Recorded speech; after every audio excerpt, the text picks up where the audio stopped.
Hello!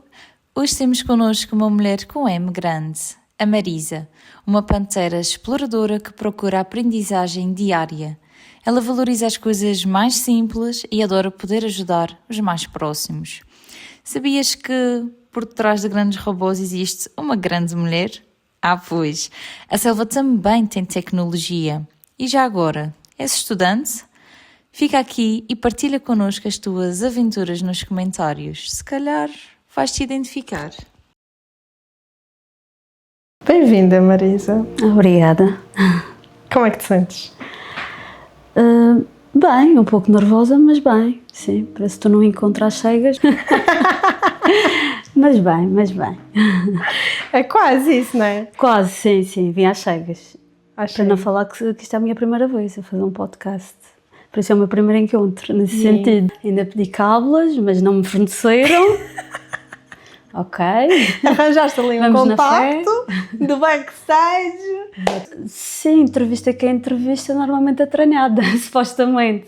Mas ao fim e ao cabo um podcast acho que é mais uma conversa. Pelo menos aquilo que eu tenho assistido. Mas também se calhar estou aqui para ouvir. Por isso... Claro que sim. É uma conversa completamente natural. O que surgir é porque tem que surgir. O que tu tiveres para partilhar, nós só temos a agradecer. Quem está do outro lado, se quiser também partilhar, nós somos um motivo para isso. Estamos aqui também para ajudar. E é suposto precisamente não sabermos de nada. Portanto, só vai. Mesmo ir às cegas. Mesmo às cegas. Fechar os olhos, como no País da Alice das Maravilhas. Há uma parte que ela abre uma porta, ela não sabe para onde é que vai e simplesmente joga-se. Pronto, e vai bater a algum sítio. Exatamente. Okay. Nós aqui não sei onde é que nós vamos bater. Há sempre um fim, né? Sim, mas também há sempre um início. Claro. Só que nós não sabemos qual é. Nem eu, nem ele aqui para lá de trás. Ninguém sabe. Nem quem chega aqui sabe. Talvez no fim afogamos as mágoas numa poncha. Estou a brincar. Marisa, quem é que tu és a nível profissional? Bem, sou a Marisa, nasci e cresci no Funchal. A nível profissional, vamos voltar, se calhar, à fase dos estudos, claro. Pronto, estudei como outra criança qualquer, mas que ali aos 16 anos comecei a trabalhar. E então tentava conciliar o estudo com o trabalho. Trabalhadora estudante. Sim, como eu tenho 43 anos, numa época que não era muito comum aqui ainda na Madeira, estudar e trabalhar. O meu núcleo de amigos, eu era a única que já trabalhava. Um amigo ou outro trabalhava no verão, sim, mas tentar conciliar os estudos com o trabalho era épico quase, porque não era fácil. Lembro-me de chegar a adormecer nas aulas do cansaço ser tanto. Mas pronto, lá fiz isso. Lembro de terminar um exame e pousar a caneta e só encostar assim a cabeça e dormir um bocadinho antes de entregar definitivamente o exame. E ficaste? Passei, pronto. Depois concluí o 12º, entrei em jornalismo em Lisboa. Foi assim uma experiência agridoce. Na altura, já muita gente ia estudar para o continente, mas também não era para todos. Lisboa era considerado, para nós, madeirenses, Nova Iorque para os lisboetas, ou seja, é muito longe, não é qualquer pessoa que pode. Distante, um mundo novo, cidade grande e um ilhéu ir para uma cidade grande. Podia já haver alguns, mas não era assim tão comum. Aliado, também é uma experiência mais pessoal. Não correu tão bem, pois a nível académico correu ainda pior. Mas pronto, lá terminei, fiz algumas cadeiras e foi quando abriram o curso de comunicação aqui na Universidade da Madeira. E aí então, pode-se dizer, alguns dos meus melhores anos. Voltei a trabalhar outra vez, a estudar, a ter um grupo de amigos, uma boa integração. Que até aí não tinha sido, pronto, Lisboa não me deu. A maior parte das pessoas da minha turma eram de Lisboa, por isso cada um ia com os seus amigos e com as suas famílias. Pois. Eu era da ilha, tinha mais duas açorianas, mas como elas já tinham familiares lá, elas lá se orientavam. E pronto, depois estava sozinha. E não era fácil, para uma miúda não era fácil. Sim. Que idade é que tinhas quando foste para Lisboa? 18, 19.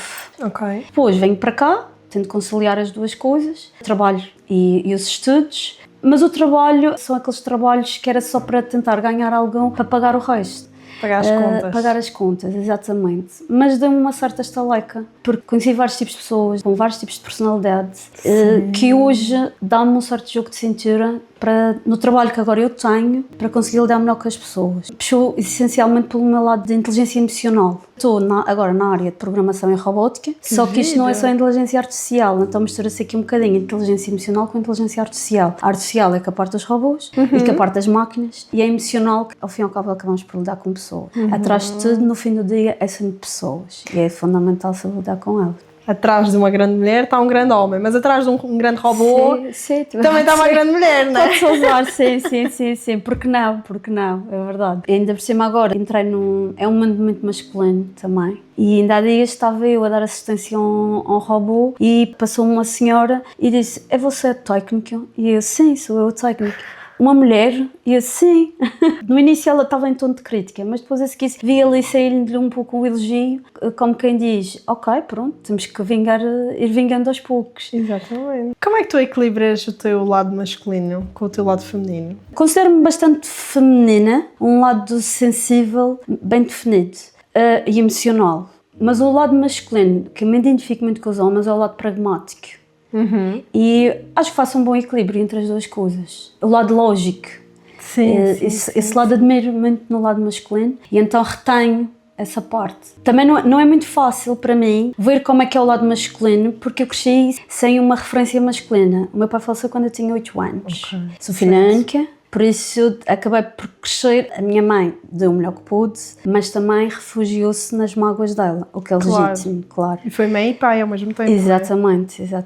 E então tive eu que puxar por mim mesma. Andei numa escola só de raparigas. Na altura ainda era ainda havia escolas assim. E então, pronto, cresci de certa forma sem esse lado masculino, mas aos poucos fui tentando adquirir também através das amizades. Conheci algumas pessoas, alguns homens, alguns rapazes, quando era mais nova, naturalmente, também me ensinaram algumas coisas. Nós temos também muito a aprender com eles. E com o tempo, acabei também por ser eu a ensinar. Entre o feminino e o masculino também acaba por ser uma troca. Sem dúvida. Mas completando aqui também o teu percurso profissional, que completamos com a parte de energia masculina e energia feminina, tu acabaste então por voltar de Lisboa para cá até chegares à robótica. Entre este percurso, o que é que tu fizeste? A parte da comunicação, na licenciatura, associam logo ao jornalismo, mas a comunicação é ampla. A comunicação depois tem várias vertentes. O meu estágio foi na comunicação e cultura, então acabei por fazer um estágio numa biblioteca, no qual gostei muito, foi uma excelente experiência. Adquiri muito conhecimento, essencialmente. Depois, com esses pequenos trabalhos que fazia e com o estágio da biblioteca, poupei dinheiro e fui para Nova Iorque estudar, tirar uma formação. Pensei, o que é que tenho que só ficar por aqui, só pela Madeira, só por Portugal, porque não ir um pouco mais longe? Ainda me tinha passado pela cabeça, na altura estava a estudar, ir fazer Erasmus, mas depois a coisa não aconteceu. Então foi quando consegui, porque a minha mãe também não apoiava muito esse tipo de coisas. E eu sou de querer ter asas e a minha mãe é mais de ter raízes. E ficamos aqui e não saímos, é muito mais desse género. Porto Seguro. Sim. Cada um, pronto, com visões diferentes. E então eu pensei, olha, por que não tentar ter uma experiência fora da Madeira, fora de Portugal e fora do continente europeu. E assim fui para Nova Iorque, que é ir lá tirar um curso intensivo ligado ao empreendedorismo. Era English Business, ou seja, era empreendedorismo, mas virado muito para os negócios. Ganhei imensa experiência, não só a nível académico, não só para a parte profissional, mas principalmente para a parte pessoal, porque chegar lá num lugar tão desconhecido, sozinha, eu quando vi a minha mala chegar, eu ainda pensei, quero que a minha mala tivesse ficado na Madeira. Às vezes há aquela parte, se a mala estiver na Madeira, eu tenho pretexto para voltar para trás outra vez. Então quando vejo a minha mala no tapete rolante a chegar, comecei a chorar e eu sou louca, o que é que eu estou aqui a fazer? Não há como. Agora tenho que seguir em frente. E assim foi. Lá cheguei à residência onde ia ficar, à escola onde ia estudar, e depois foi tudo muito bem encaminhado, tudo se orientou. Tudo o que nós fazemos sozinho, pelo menos eu, acaba por ser uma coisa assim mais emotiva. Tudo o que nós fazemos sozinho tem um significado diferente, dado que acabei por crescer de certa forma sozinha e fazer o meu percurso sozinha. E então, em Nova Iorque conheci pessoas diferentes, claro que tinha que pensar numa língua diferente, tinha que falar, tinha que me ajustar. Tinha um inglês, mas era um inglês assim, um básico e um bocado enferrujado, talvez. Mas lá tive que fazer uma coisa que o português faz, que é se desenrascar. E assim foi. Estudei, conheci pessoas novas, experienciei, trouxe histórias, que acho que é disso que a nossa vida é feita. Ainda há dias em conversa com um amigo, estávamos a falar de tatuagens e eu disse que tinha preferência, por exemplo, de cicatrizes. Acho porque uma cicatriz acho que sempre tem nada contra as tatuagens, atenção. Sim, Quem as tem, tudo certo. Mas dá uma sensação que uma cicatriz tem sempre uma história. Uma tatuagem pode ter ou não. Depois de Nova Iorque voltei à Madeira. Estava assim um bocadinho também, digamos, sem rumo, sem saber, estava a entregar currículos na altura e veio a parte da frustração, que é, parece que não há lugar aqui para ti.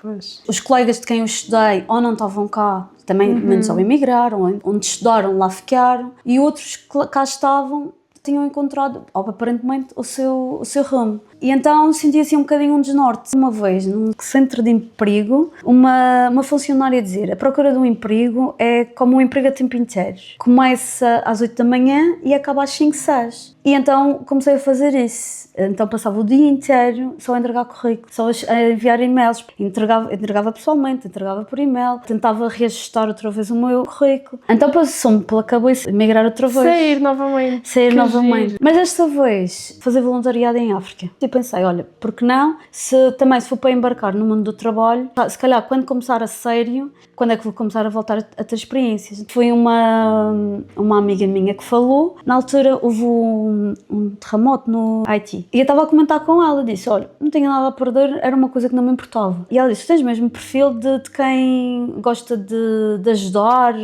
e ser aventureira. Olha, conheço uma pessoa que te vai orientar nesse sentido. E assim foi. Fiz uma formação, porque não se pode ir para lá sem saber o que nos espera. Não sei como aqui, neste podcast, que vim mesmo às cegas. Tivemos uma certa preparação e depois então lá fui, em missão. Foi uma das experiências que mexeu mais comigo, sinceramente, porque fez-me refletir sobretudo à nossa vida. Sobretudo, se calhar vou entrar aqui num clichê, que é que parece que quando mudamos de sítio é que depois damos valor ao que temos. Quando saímos da ilha, vamos à ilha. Vamos à ilha, exatamente. Vemos que com tão pouco os outros ficam felizes e nós com muito ainda nos queixamos. O que vale é que veio isso para a vida, essa experiência veio para a vida. E dá valor às vezes às coisas simples. A tal inteligência emocional que acho que já é inata em mim e desenvolver ainda mais para dar continuidade ao meu percurso, tanto pessoal como profissional. Sim, eles estão a par e passo, não é? Sim. E atualmente, o que é que tu fazes? Atualmente estou numa empresa de programação, estou a gerir, e agora a robótica entrou, foi mais este ano, a programação já havia antes. Depois de Moçambique, eu fui treinando pequenas formações, e então fui aí que depois apostei na parte da comunicação e tecnologias, e então para chegar aqui onde estou, Exato. mais nesse sentido. Pegar no lado da comunicação, a comunicação depois é muito abrangente, pode ser a comunicação de jornalismo, pode ser comunicação para relações públicas, pode ser comunicação para recursos humanos, pode ser comunicação até para as tecnologias. E então, pronto, fui fazendo esse jogo de cintura, tive que me reinventar também, porque muitas das perguntas eram, mas não estás na tua área? Parece que é quase frustrante, eu devia estar a fazer isto, porque quem tira medicina, exerce a medicina, quem tira o ensino, exerce, é professor. E parecia que eu não estava a exercer, principalmente para quem tem quem tira formações como a minha, pode-se dizer que são recentes, a comunicação, o marketing, outras profissões já existem desde os anos 40, dos anos 50, por isso é mais fácil das pessoas colocarem tudo em caixinhas. Ao fim e ao cabo é isso que nós fazemos uns com os outros, é colocar em caixinhas, por rótulos. Isto é daqui, isto é dali, isto é dali. E eu nunca fui de caixinhas, eu tenho vários rótulos. Quando me perguntam qual é a minha cor favorita, eu digo o arco-íris, porque eu nunca sou de uma coisa só.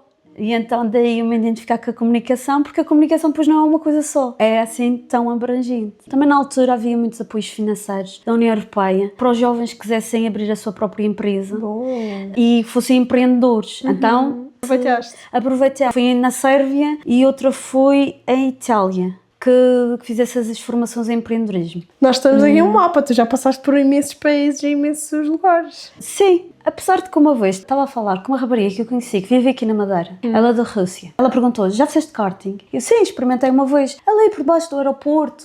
E ela, ok, já fiz karting em Londres. E já fiz parapente. E ela, sim, já fiz em Israel. E eu, fiz tudo na Madeira.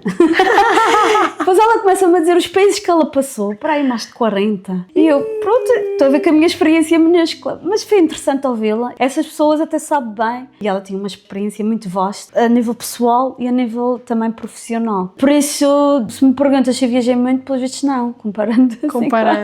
É a experiência que é, e a tua história. Neste caso, o falar também é reviver. Sim. Parecendo então eu vou apagando. Ajuda-nos a perceber o percurso que nós fizemos, que é sempre de subida. Sim, principalmente quando fazemos o percurso sozinhos. Torna-se mais difícil. Mais intenso. É mais intenso. Tu sentiste mesmo sozinha?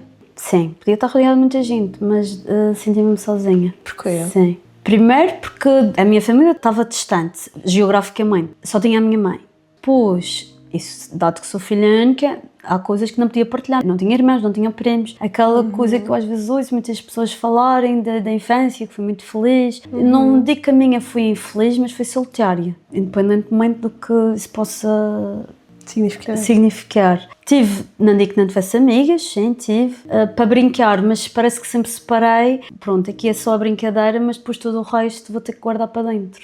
Achas que isso tem um pouco a ver com o teu nível de maturidade na altura? Sentias-te um bocadinho mais desperta para o mundo de empreendedor? Como vivemos numa ilha, e não só, também acho que o português já estamos melhores, mas ainda assim há muito para desbravar. Temos muitos complexos, temos muitos tabus, temos muitos preconceitos. Fui forçada, de certa forma, a ouvir diferentes experiências, a observar diferentes experiências. Sempre tive uma certa solidariedade para cada história de cada pessoa e por cada pessoa. Sim. Por fazer diferente, temos de respeitar, mas o diferente não era aceite. Então, há muitos anos atrás ainda era pior. Todos iguais, a pensar todos da mesma forma. E então, exatamente por eu pensar diferente, tinha aquele medo de ser julgada. Então, eu geria cá dentro. Não falava com ninguém, ia gerindo cá dentro, sim. Uma das minhas educadoras foi a televisão. Eu só tinha um canal na altura. Mas foi a televisão. Aquilo que falam hoje, os miúdos hoje em dia só tecnologia. Na minha altura também. A verdade é essa. E eu só tinha um canal. Até publicidade eu assistia. Sim. Mas pronto, claro que não era da forma que é, da forma como está, acho que está um faroeste. Os canais televisivos eram mais seletivos, a informação que passavam era mais educativa e então eu retirava o bom daí. Olha, uma série que me estou a recordar que via muito era o Alô Alô, que ela não é do vosso tempo, mas falava muito da Segunda Guerra Mundial. Então eu comecei a devorar tudo o que era a Segunda Guerra Mundial. Estudar sobre o que era os preconceitos, o que era diferente, os dois não eram aceitos. Mas aqui não é a questão nem de religião, nem de raça, nem de nada. É o mal que se pode fazer ao outro ser humano. Sim, sim. E as atrocidades que se faz. Na Segunda Guerra Mundial era pelo facto, fisicamente, ao ponto de matar, e o que eu sentia era, matavam-me socialmente, ao ponto de eu não conseguir falar. Exato.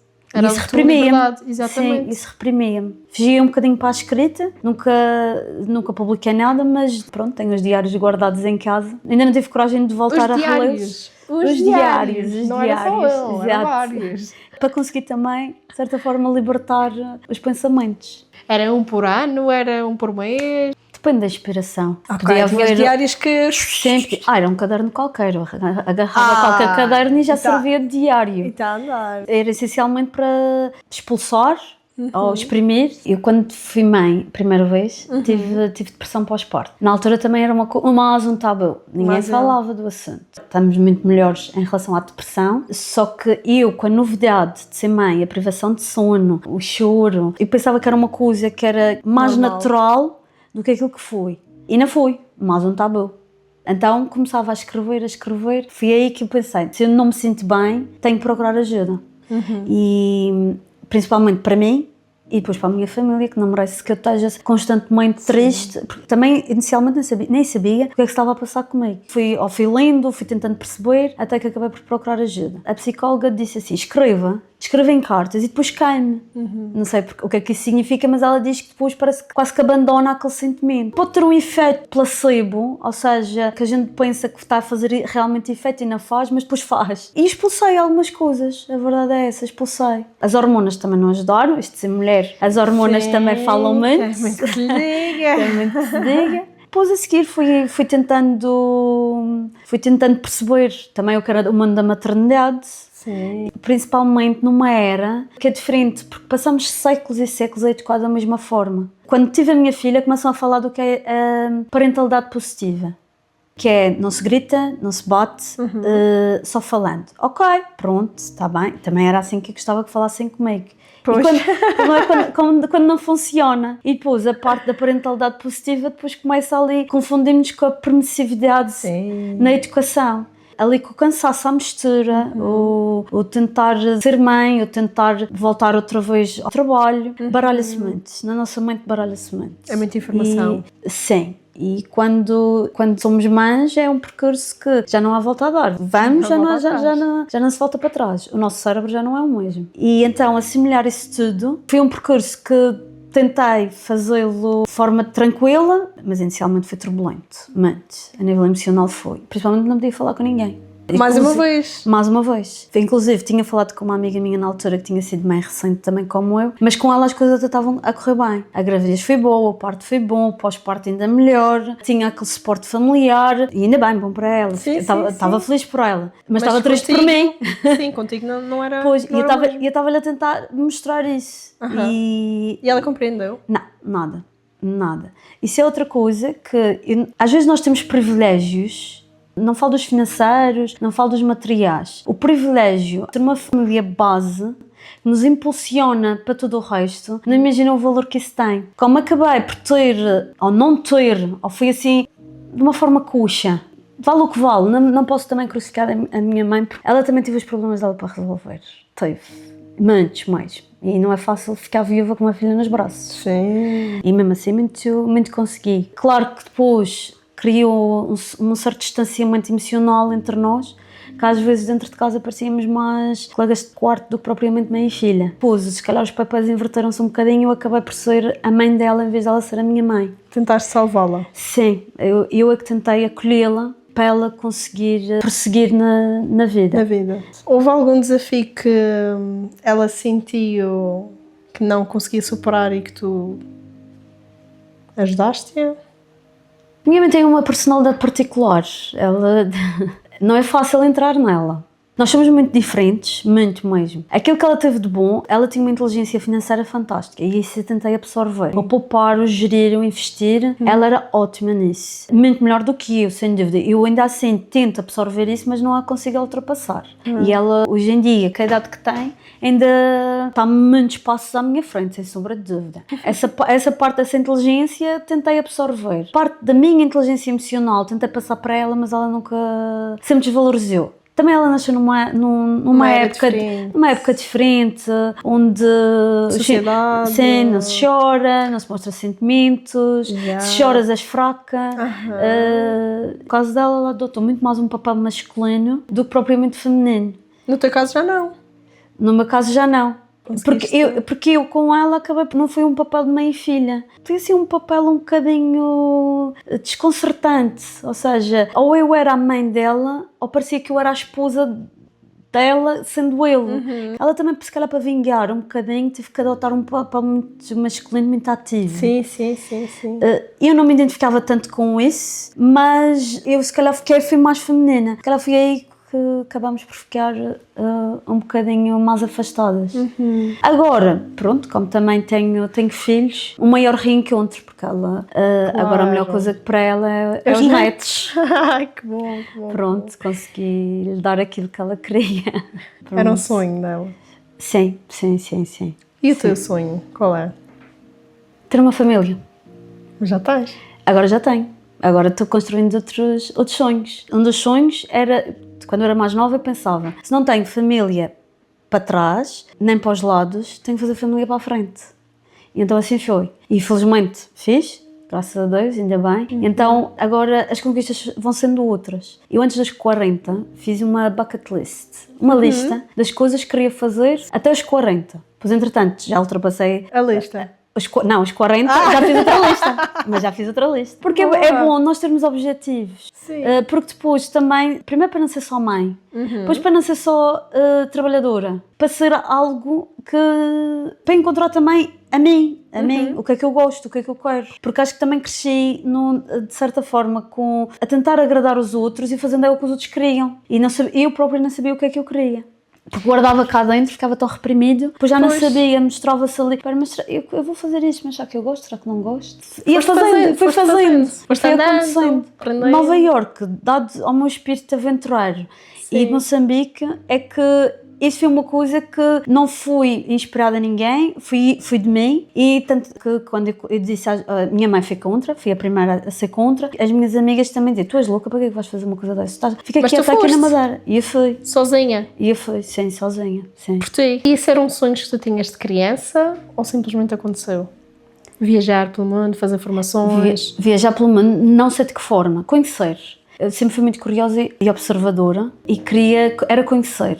Se já conheci até aqui, queria conhecer um pouco mais além. Não é só o viajar em si, porque o andar de avião é uma seca, sinceramente. Sim. Também pensava, não vou viajar só para passar férias, porque aquilo é só lá tocar na parede, conhecer os monumentos. Já tive experiências dessas e férias dessas, naturalmente que sim, e são igualmente válidas, mas o ficar e o conhecer pessoas locais é diferente, é muito diferente. Muito diferente.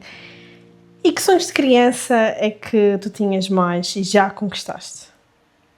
Eu ser mãe, queria, sem dúvida, sempre quiseste? Sim, isso foi sempre uma coisa que eu quis. Conhecer o mundo. Eu queria ser... Eu lembro-me de ver uma reportagem às tantas foi ela que me inspirou nessa parte, da jornalista Judite Souza. Sim. Não sei se conhece. Que ela estava a fazer uma reportagem. Sei que foi assim num cenário de guerra e eu admirei aquilo. Eu pensei, um dia quero fazer uma coisa destas. Um dia quero fazer uma coisa que seja de investigação, de poder ajudar o outro.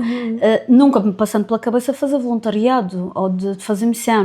Não era nesse formato. Queria saber o que é que se passa no outro lado. Estamos aqui tão confortáveis. Aqui deste lado eu estou a ver televisão. Dentro de uma caixinha parece que está ali tanta gente a sofrer. O que é que será que está daquele lado? E então despertava-me muita curiosidade. E saber o que se passa do outro lado. Às vezes até numa conversa, também numa escuta ativa, também acabamos por perceber a turbulência que vai dentro de cada um. Sim. Às vezes acontece. Sim, tu como ouvinte... Às vezes não é preciso viajar para descobrir isso. Viajar mentalmente, não é? Viajar mentalmente, são viagens, sim, não são é? viagens, sim. O que é que tu valorizas mais ao ouvir outra pessoa? Em mim ou o que o outro diz? Nesse processo. A aprendizagem, eu aprendo a ouvir o outro. Por alguma razão existe o provérbio que é que nós temos dois ouvidos e uma boca. Ou seja, temos que ouvir mais do que falar. É aprender com o outro, o não julgamento. Eu acho que é aí que depois acabam por vir ao meu encontro por causa disso. Acho que passei ao lado de uma grande carreira de psicóloga. Acho eu. Eu acho que sim, até porque o teu processo, a tua história é precisamente isso. Tu não te sentiste ouvida, mas hoje em dia ajudas outras pessoas sim, a se sentirem ouvidas. Exatamente. E acima de tudo, não julgamento. Uma opinião diferente não tem que ser logo entregue com preconceito. Pensas diferente, já não gosto de ti. Tens outra forma de pensar, já te ponho de lado. E já senti muitas vezes isso. Ainda há pessoas que não aceitam. E quando eu exponho às vezes uma ideia, nem estou a falar na primeira pessoa, até estou a falar de outras experiências, de outras pessoas que já partilharam comigo, e outra à minha frente diz-me assim, então é que já fizeste. Até a linguagem corporal até mostra já o julgamento. E eu, não fiz. Mesmo que tivesse feito, qual é o problema? Mas compreendo. Mas compreendo. E aceito. E aceito, exatamente. Somos seres diferentes, somos de opiniões diferentes. Claro que não podemos aplicar isto numa empresa, por exemplo, sim. Não conseguimos aplicar todas as opiniões. E depois, em cada caso, há opiniões que são aceitas e outras não. Ou então, às vezes, guardamos essa opinião na gaveta, mais tarde, olha, afinal esta aplica-se agora aqui. E enfia-se nessa parte. Acima de tudo, respeitar e o não julgamento, que eu acho que isso é fundamental. Acontece-te muitas vezes, ou se calhar no início, acontecia-te muitas vezes, tu julgares, mesmo sem querer? Mentalmente, talvez. Como é que tu controlavas isso? Depois comecei a trabalhar mentalmente, pensei, bem, mas eu também tenho os meus defeitos, também tenho as minhas coisas que são diferentes, por isso porque é que eu vou estar a falar do outro? E eu própria, eu tenho que trabalhar coisas em mim. Há uma coisa que eu noto que as pessoas estão a precisar muito, é de autoconhecimento. Houve uma vez uma pessoa que me disse assim, Quando tu apontas um dedo assim, vê quantos estão a apontar para ti. Trabalha mais a quantidade de coisas que tu tens de trabalhar em ti do que trabalhar o que o outro tem. Pois outra coisa também que me disseram, isto ainda bem que o podcast até é em vídeo, que é, há pessoas que pensam que são isto, mas depois elas são isto. E há outras que pensam que são isto, mas afinal elas são isto, são grandiosas. As pessoas com baixa autoestima, se calhar reprimem-se mais, quando às vezes têm mais para revelar. E outras com um ego gigante, acham que têm que ainda se pronunciar ainda mais e que se impor ainda mais. O equilíbrio entre as duas coisas era o ideal. Sim. Era o ideal. Quando é que tu sentes que o teu ego vem ao de cima, mesmo que seja sem querer? Eu tenho um ego murcho, confesso. Uma coisa é a autoestima, outra coisa é o ego. A autoestima tenho trabalhado muito mais, porque quando era criança era nula, Pois. quase. Daí a impulsividade de querer agradar os outros. Uma criança ali entre os 8 e 9 anos já naturalmente já quer agradar os outros, agradar os pais. Como eu via que isso era uma tarefa muito árdua, tentar agradar a minha mãe, desafio quem o consiga. Não era fácil de agradar, fazê-la rir principalmente, que a minha mãe tem assim, um semblante muito fechado, não é de rir muito. Engraçado, não és nada a ver. Nada, És o nada, contrário. sempre é ao contrário. Depois na fase da adolescência, quando nós tentamos entrar no mundo social, tentar agradar os colegas, principalmente quando nós somos os populares, Sim. somos aqueles que tentamos agradar mais. E é um fiasco, saímos mal. Na minha altura não atribuímos o nome de bullying, mas acontecia na mesma. E isso mais e abala a nossa autoestima. Com o tempo fui tentando ir trabalhar isso e o ego acho que nunca o tive. Uma vez eu li que toda a gente nasce com um ego. Daí vem o egocentrismo, o egoísmo. Uma criança de 2 anos sabe que existe o outro, mas ela quer tudo para si. Daí nós às vezes temos o brinquedo e nós dizemos partilha. Não, é meu. É eu, o meu, não existe o teu. É isto aqui, anda tudo aqui à volta do umbigo, do meu umbigo. Há pessoas que nunca saíram dessa fase. E é aí que vem o ego. O ego exacerbado de se impor, mesmo que não tenha razão, acha que isso é que tem que valer. E a autoestima é outra coisa. E às vezes as pessoas com um grande ego nem sempre têm uma grande autoestima. Porque qualquer coisa que se diga são muito frágeis e abalamos o mundo deles completamente. Alguns, a melhor amiga é a almofada, choram no fim do dia. E às vezes, pronto, refletem aquilo de outra forma. Alguns com mágoas, outros com vinganças, outros com inveja. Sai de várias formas. O ser humano é um poço de emoções. Sai de muitas formas mesmo. Por isso, ego em mim, ou a minha mãe anulou aquilo muito cedo, não consegui desenvolvê-lo muito, e então ele é muito pequenino. E a autoestima é o que eu estou a fazer crescer mais, para conseguir também seguir em frente e conquistar o que até agora eu acho que tenho conquistado. Tens orgulho em ti? Tenho. Posso dizer que sim. Sim, tenho. Achas que o ego pode ser importante para a tua autoestima? Numa dose adequada, talvez. Sim. O ego dá aquele carisma também. Os grandes ditadores têm egos gigantes, mas também são carismáticos. Por isso, alguma coisa de bom também tem. Tive um colega há uns anos atrás, que ele, em conversa, ele diz-me assim, eu admiro muito o Hitler, essa figura histórica.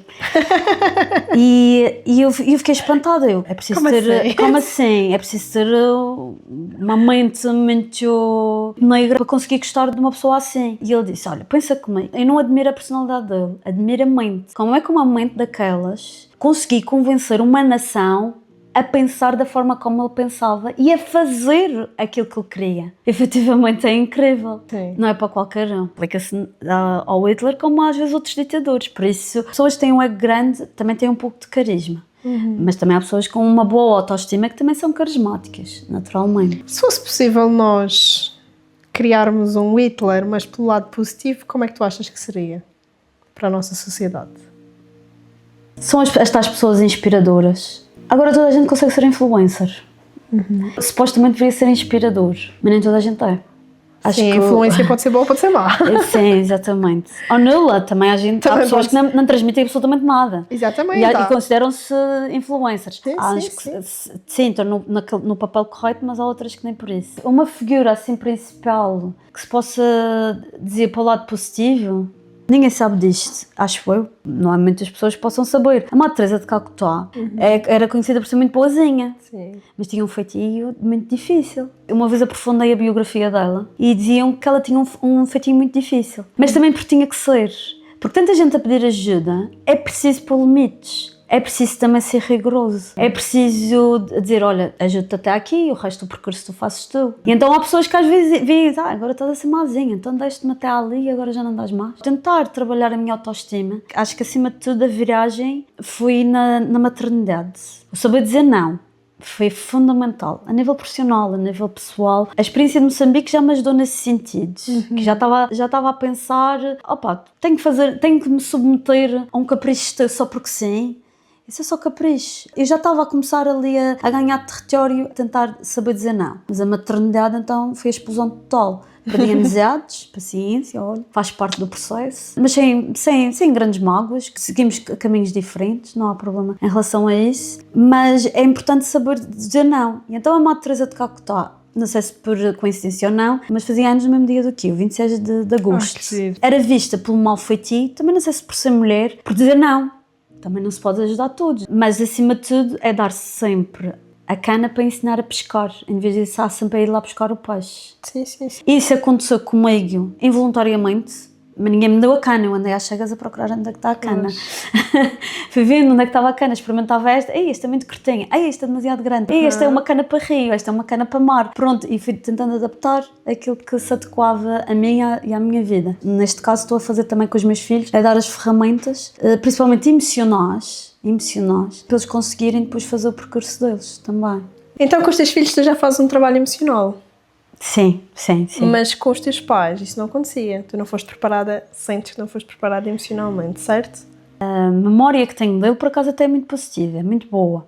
Se calhar não houve tempo para passar alguma mensagem. Ele morreu muito cedo, por isso, pouco que tenho de memória dele é muito positiva, por acaso é. Com a minha mãe, é a inteligência financeira. Foi o que eu tentei absorver, o melhor que ela tem. Talvez empreendedora também que ela tem, foi o que eu tentei absorver. O resto, como somos tão diferentes, também chocamos muito. E quando chocamos muito, às vezes há muitas discussões também. E então comecei a construir em mim essa parte emocional. Então nesse caso fui do zero.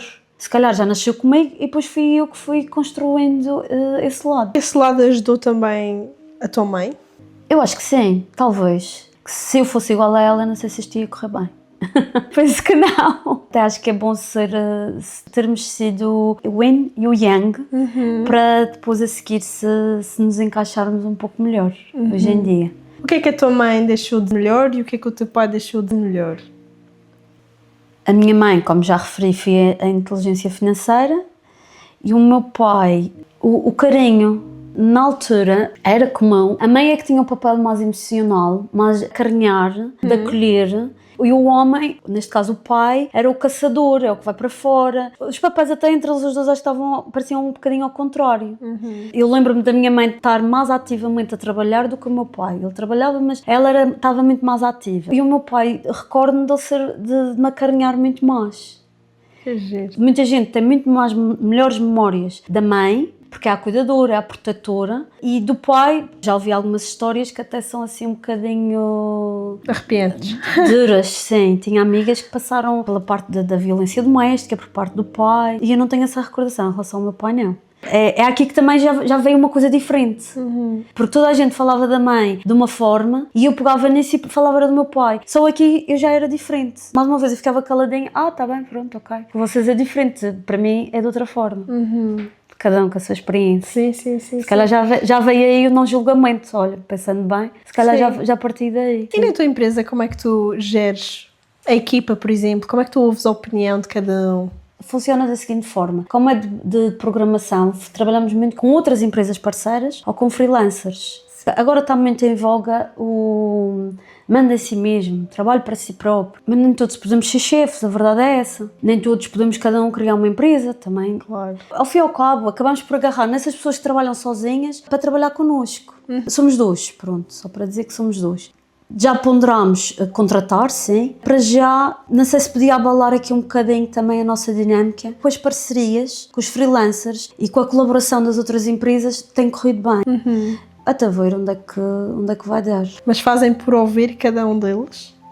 Sim. Muitas vezes é o meu lado, que é o de ouvir. muito tua. Sim, eu tenho que perceber o problema do cliente para ele conseguir trabalhar bem connosco, para depois isto correr bem, para depois ganharmos no final disto tudo, Claro. ganhamos todos. Até contra mim falo, já pensei assim, se calhar até ainda posso pensar. Pensamos muito só trabalhar para ganhar um ordenado, não pensamos em trabalhar e dar de nós à sociedade, à empresa, ao projeto. E acho que temos que às vezes abrir um bocadinho a mente. Conheço pessoas que dão muito de si, as outras empresas, e eu noto que elas estão mesmo envolvidas e querem que a coisa corra bem. Existem outras pessoas que é preciso não gerir o projeto, mas sim geri-las. Primeiro gerir elas, essas pessoas, então para passar para a parte do projeto e adaptar nesse sentido. As pessoas com quem tu já trabalhaste, ou seja, os parceiros, os freelancers, sentes que já têm uma evolução na autogestão emocional, no autoconhecimento, da tranquilidade, ou ainda estamos num processo de evolução? Depende das pessoas, depende da empresa.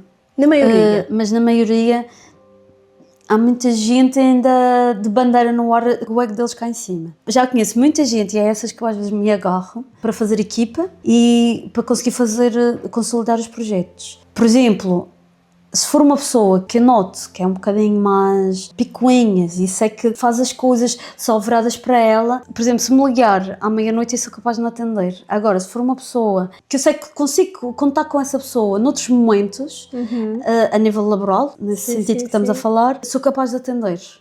Porque sei que vale a pena. Faço aqui um filtro, o tal filtro que eu estava a falar que a Madre Teresa de Calcutá também fazia. Mas sentes que o desenvolvimento pessoal já tem sido trabalhado aqui na ilha? Sim. Já é uma área que está em desenvolvimento? Sim. Nas camadas mais jovens e nas mulheres. Noto que nas mulheres isso está a vingar bastante. Nos homens não tanto? Nos homens ainda não tanto. Alguns. O André é um deles, por acaso, e admiro-o por isso. Primeiro porque os homens educam-se muito uns aos outros. Sim. E admiro o André também por causa disso, que ele pensa pela cabeça dele. Educa-se pelo aquilo que ele acha que vai fazer sentido. Sim. Enquanto que há outros que não é porque faz sentido, é por onde é que vai a manada. E vou atrás que é para não ser gozado. Então acabam por não evoluir por causa disso. Por isso, na parte das mulheres, as mulheres acho que estão numa busca muito maior dessa evolução do que os homens, pelo menos é o que me apercebo. Mas acho que também já vem da parte da religião. As mulheres eram as que rezavam mais. Depois, agora passamos para a parte da espiritualidade. E agora passamos para a parte do autoconhecimento. E agora, a parte emocional, a parte dos sentimentos, nesse sentido, se calhar estamos um passo à frente. Eles estão noutros passos à frente em relação a nós e nós, neste caso, estamos à frente. Sim. De que maneira é que nós, como mulheres, podemos ajudá-los a chegar também a esta curiosidade pelo autodesenvolvimento, pelo sentir, pelo ser sensível, porque o homem também tem esse lado e precisa de ser visto? Sim. Tenho 3 palavras. Paciência. Ter paciência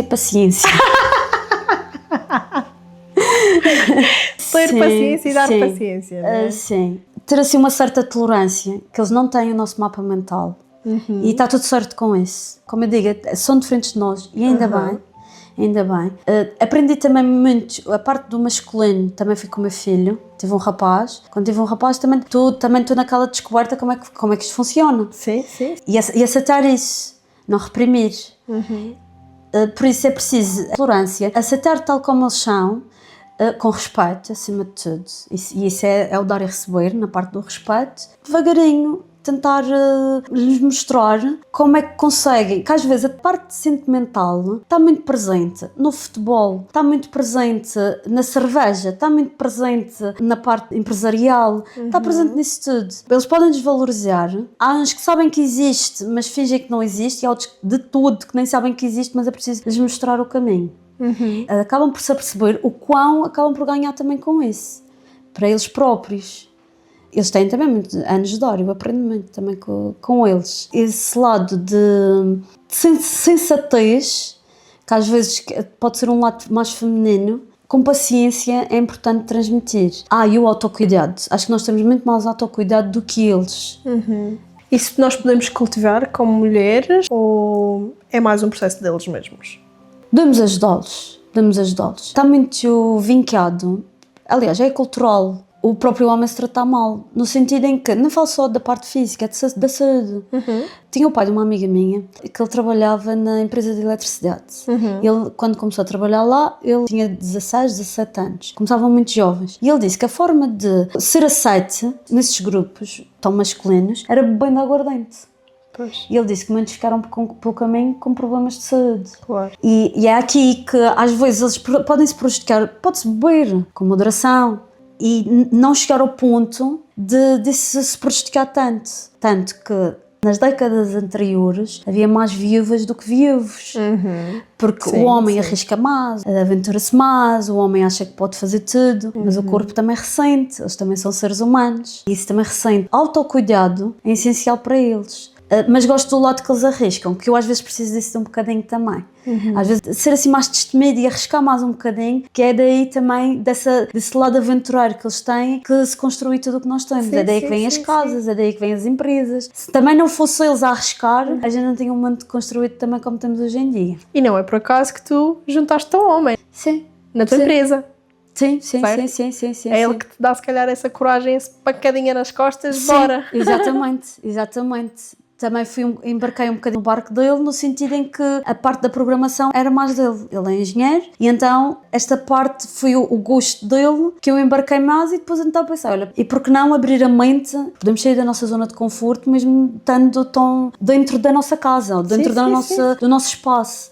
Então, olha, por que não embarcar noutra área? E fui aí que fui para a programação. Usando o teu Sim. trabalho, aquilo que tu já fazes, Sim. há alguma possibilidade de contribuir para o desenvolvimento pessoal dos homens? Sim. Eles dominam essa parte da inteligência artificial mais do que eu. Eu vou até uma parte e eles seguem em frente muito mais que eu até.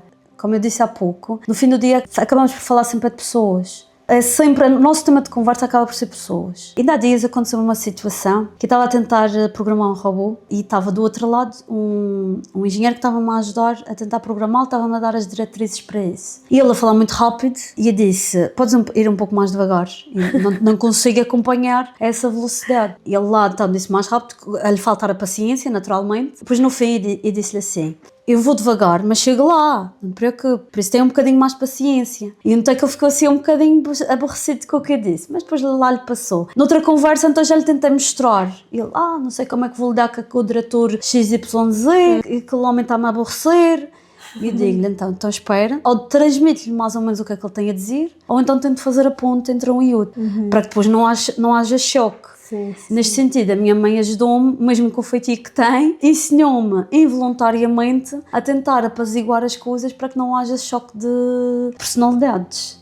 Que giro. A mulher aqui pode fazer uma ponte, mesmo no Mesmo, meu trabalho. Sim. mesmo com robôs. Mesmo com robôs. Qual é a maior aprendizagem que tu tiraste na tua profissão atual?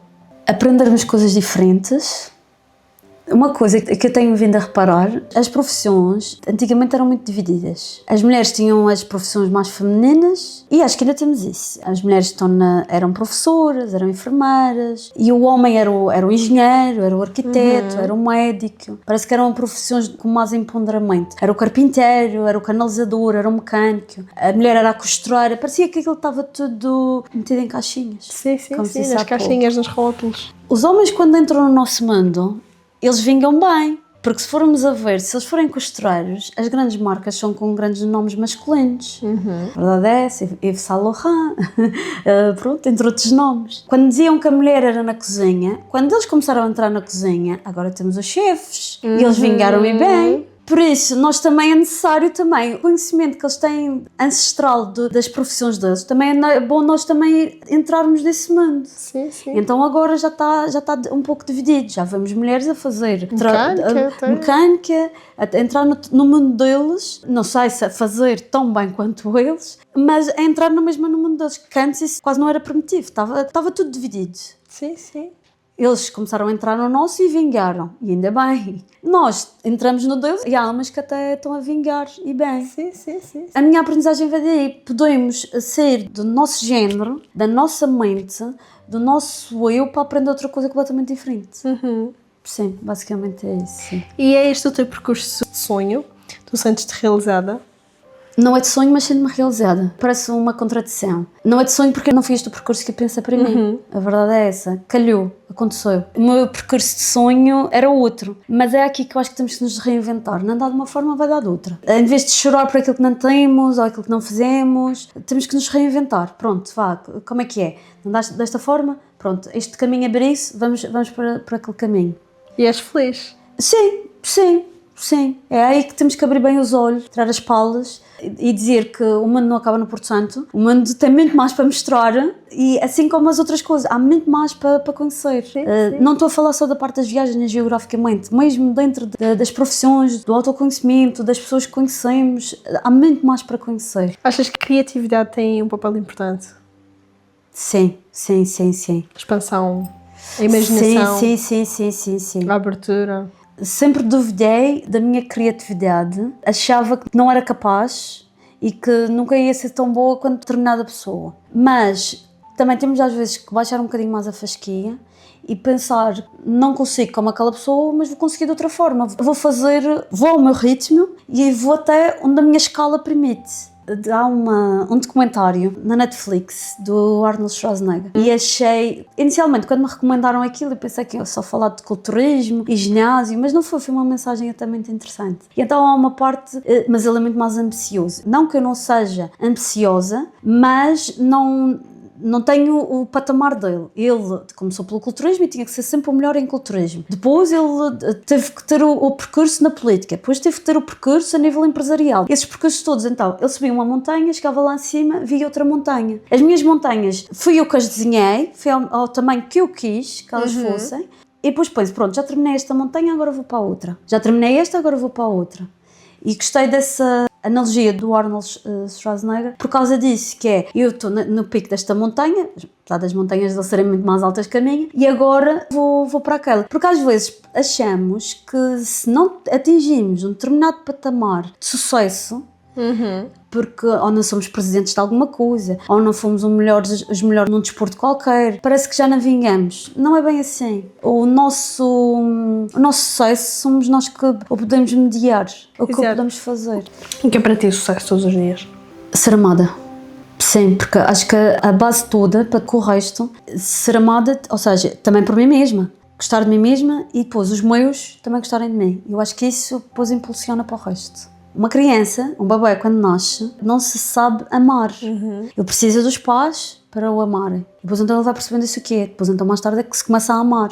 E é aí que se constrói a tal autoestima. E sentir que somos amados, eu acho que conseguimos fazer tudo o resto.